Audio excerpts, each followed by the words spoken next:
নবজাতকের জন্ডিস হল একটি সাধারণ অবস্থা যা হলদে ত্বক এবং চোখ দ্বারা চিহ্নিত, সাধারণত জন্মের 2 থেকে 4 দিন পরে ঘটে। এই বিবর্ণতা বিলিরুবিনের আধিক্যের কারণে ঘটে, একটি হলুদ বর্জ্য যৌগ যা পুরানো লোহিত রক্তকণিকা ভাঙ্গনের সময় উৎপন্ন হয়। শিশুদের মধ্যে লিভার এখনও বিকশিত হয়, যা রক্ত প্রবাহ থেকে বিলিরুবিনকে ধীরে ধীরে অপসারণের দিকে পরিচালিত করে। যদিও হালকা জন্ডিস, যাকে স্বাভাবিক জন্ডিস বলা হয়, এটি সাধারণ এবং 1 বা 2 সপ্তাহের মধ্যে সমাধান হয়ে যায়। বিলিরুবিন নির্মূল করার একটি অনুন্নত ক্ষমতার কারণে অকাল শিশুরা অকালপক্বতার জন্ডিস অনুভব করতে পারে। বুকের দুধ খাওয়ানোর জন্ডিস অপর্যাপ্ত বুকের দুধ খাওয়ার ফলে অন্ত্রের গতি হ্রাস এবং বিলিরুবিন নিঃসরণের ফলে হতে পারে।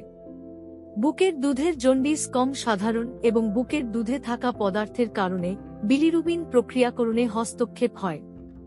মা এবং শিশুর মধ্যে রক্তের গ্রুপের অসামঞ্জস্যতা অ্যান্টিবিমধ্যস্থতা দ্বারা লাল রক্তকোষের ধ্বংস হতে পারে, যার ফলে অতিরিক্ত বিলিরুবিন হয়। বেশিরভাগ ক্ষেত্রেই স্বাভাবিকভাবে সমাধান হয়, কিন্তু গুরুতর জন্ডিসের জন্য ডাক্তারি হস্তক্ষেপের প্রয়োজন হতে পারে, যেমন ফটোথেরাপি বা রক্ত সঞ্চালন। নবজাতকের মধ্যে জন্ডিসের চিকিৎসা সম্পর্কে জানতে আমাদের পরবর্তী ভিডিওটি দেখুন।